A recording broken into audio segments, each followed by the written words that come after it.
Dahulu kala, di kerajaan Lavendel yang agung, hiduplah seorang putri bernama Putri Constantia.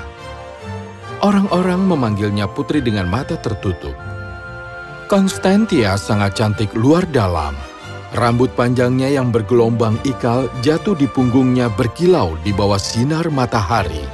Dan suaranya begitu mempesona, bahkan daun-daun pepohonan akan berubah menjadi suaranya setiap kali dia bernyanyi.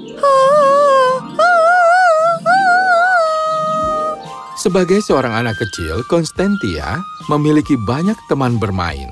Tapi, saat dia tumbuh dewasa, semakin sedikit teman-temannya muncul untuk bermain dengannya. Sampai akhirnya, tidak ada seorang pun. Mereka telah memainkan permainan yang sama berulang kali. Dan masing-masing membuat alasan untuk tidak kembali bermain dengannya. Sebenarnya aku akan mengunjungi bibiku yang tinggal di negeri asing. Aku tidak tahu kapan aku kembali, jadi... Constantia hanya memiliki satu teman, anjingnya, Russell. Ayo, ambillah. Constantia merindukan teman-temannya. Dia ingin melihat seperti apa dunia ini, bagaimana rupa orang-orang. Tapi Ibu Peri telah memperingatkan Raja dan Ratu bahwa Constantia harus selalu mengenakan penutup mata sebelum dia berusia 18 tahun. Karena raksasa Circia mungkin akan menyamarkan dirinya sebagai raja atau ratu. Dan jika Constantia melihatnya sekali, dia akan terkena mantranya dan raksasa akan membawa ke negerinya. Dia bisa mendapatkan semua teman yang dia inginkan setelah dia berumur 18 tahun. Dia bisa melepas tutup matanya dan mantra raksasa tidak akan berpengaruh padanya.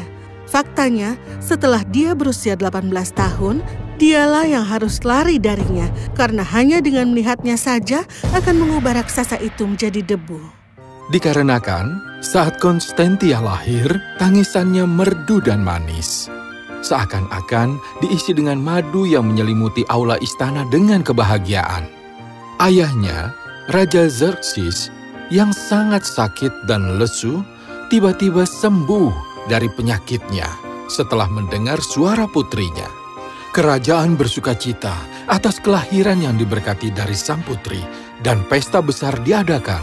Tapi awan gelap membayangi nasib anak itu dan Ibu Peri yang agung tahu itu dengan baik. Putriku bisa menyembuhkan orang dengan suaranya. Tidak ada di dunia lagi yang tidak beruntung sekarang. Ini menyangkut dirinya. Apa itu, Ibu Peri?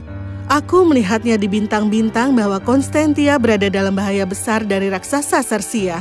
Tapi kalau dia bisa lolos dari pandangannya sampai dia berusia 18 tahun, dia tidak akan memiliki kuasa lagi atas dirinya. Jadi, apa saranmu, Ibu Peri? Suatu hari, ketika Constantia dan Rusen sedang bermain di taman istana, Rusen mulai menggonggong di semak-semak. Ada apa, Rusen? Apapun itu, biarkan saja. Tapi Rusen tidak berhenti menggonggong dan segera menggigit gaun Constantia dengan giginya, mulai menariknya ke arah semak-semak. Rusen, apa yang kau... Rusen, berhenti, Rusen. Constantia sekarang penasaran karena dia belum pernah mengalami perilaku seperti itu dari Rusen. Saat rasa ingin tahu menguasai dirinya, dia menurunkan penutup mata sedikit dan terpesona oleh sinar matahari. Astaga, ini lebih terang dari lampu kamarku. Maka, Constantia menarik penutup matanya sampai hidung dan hatinya melompat kegirangan. Oh, ya ampun, Rusen, ternyata kau sangat menggemaskan ya. Oh, ya? Ada apa? Oh, itu seekor burung. Dia terluka. Haruskah kita membawanya ke dalam? Ah, tidak. Ibu akan tahu kalau aku membuka penutup mata. Mari kita keluar sedikit, membantu burung itu, dan kemudian kembali ke dalam. Constantia menerobos melalui lubang di dinding dan mengambil burung itu dengan hati-hati. Sembuhlah, sayang. Sayangku, sembuhlah. Hilang sakitmu, terbanglah. Saat burung itu terbang di udara, Konstantia tersenyum. Ya, Ruson, aku juga ingin mengejar burung itu. Bicaralah dengan angin dan rangkul dunia dengan pelukan. Tapi kita harus segera kembali ke dalam. Kau tidak akan kemana-mana. Hah? Itu adalah raksasa Circia yang telah bersembunyi di balik pohon menunggu saat yang tepat. Akhirnya aku menemukanmu, putri.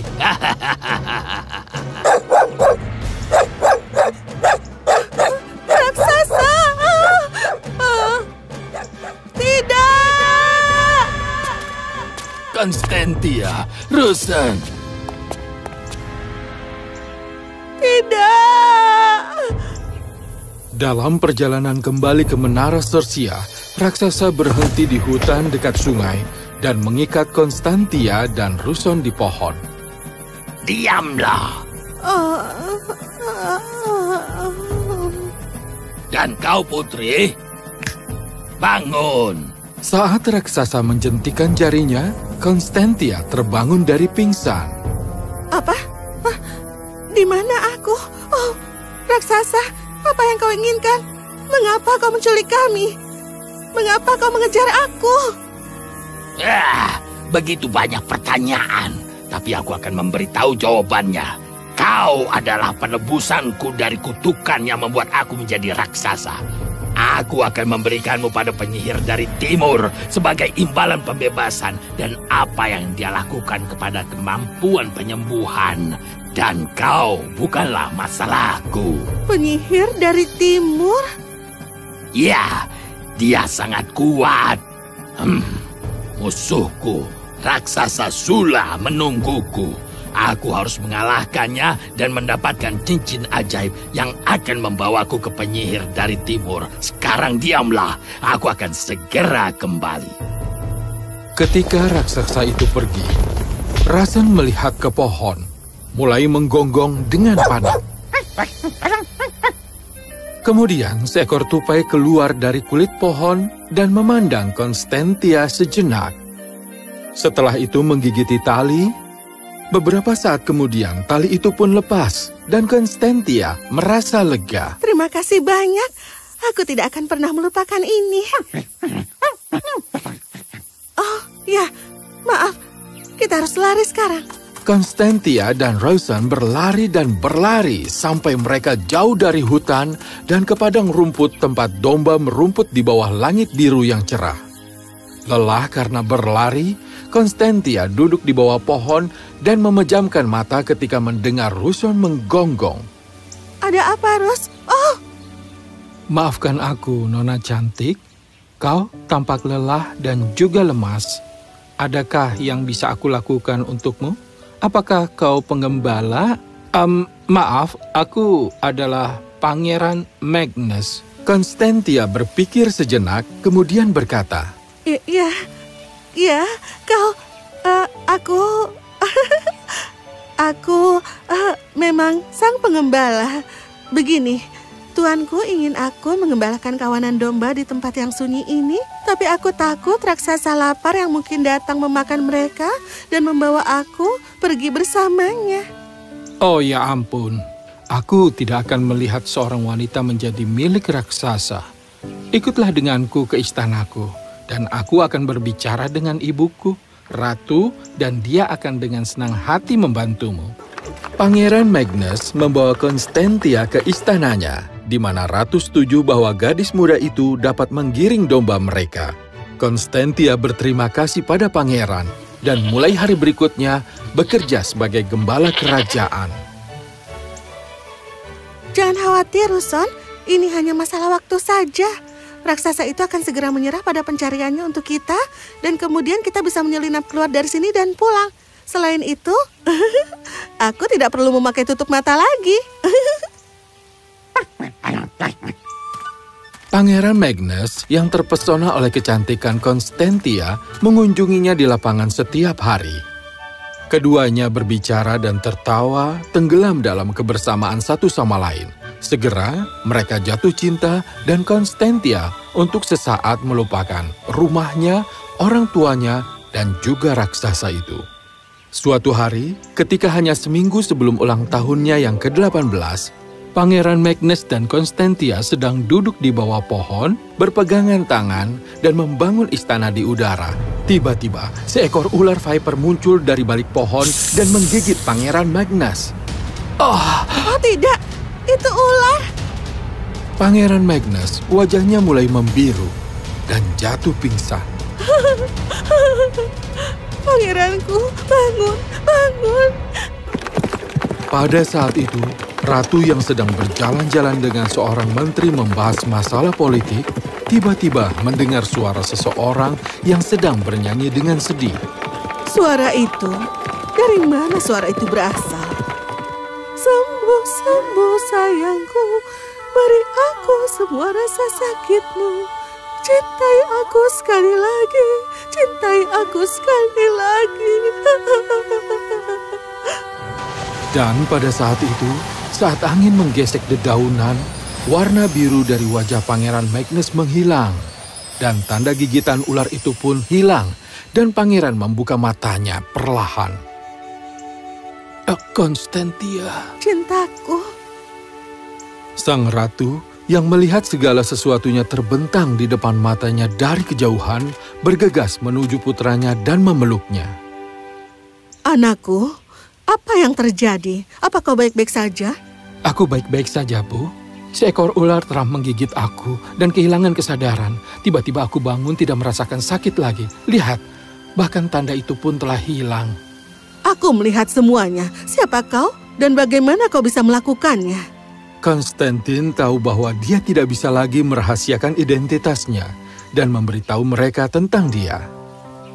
Kau adalah Putri Lavendale? Aku telah mendengar Raja Xerxes dan Ratu Nilda sakit keras sejak putrinya diculik. Apa? Oh, aku harus segera pulang ke orang tuaku. Aku akan ikut denganmu. Konstantin bersama Ruson dan Pangeran Magnus berangkat ke kerajaan Lavendale.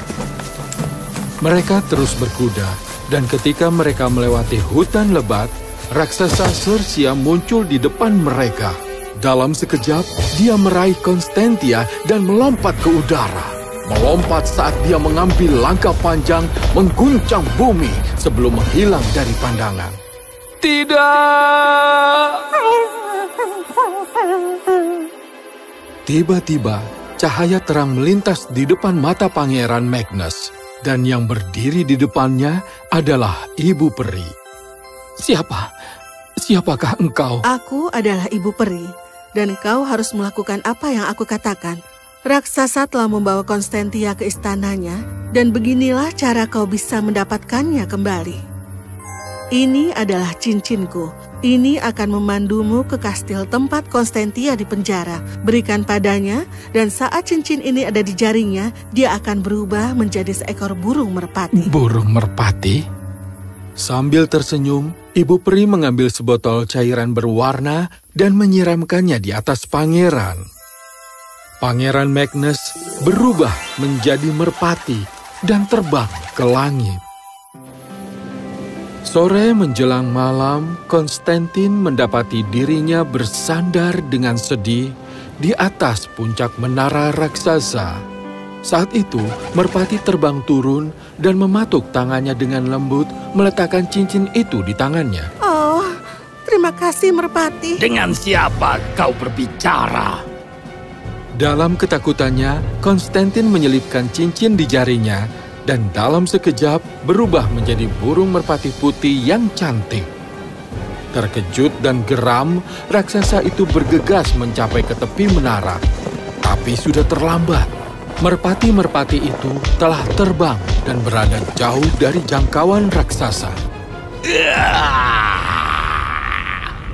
Marah, raksasa mengayunkan tinjunya ke langit dan kehilangan keseimbangan dan jatuh ke laut.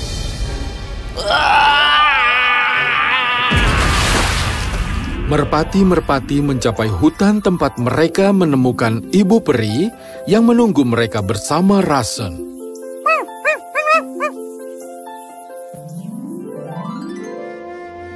Sembuhkan ibuku, sembuhkan ayahku, beri semua rasa sakitmu, cintai aku sekali lagi, cintai aku sekali lagi. Dan debu-debu emas memancar dari tubuh mereka. Raja dan ratu membuka mata mereka.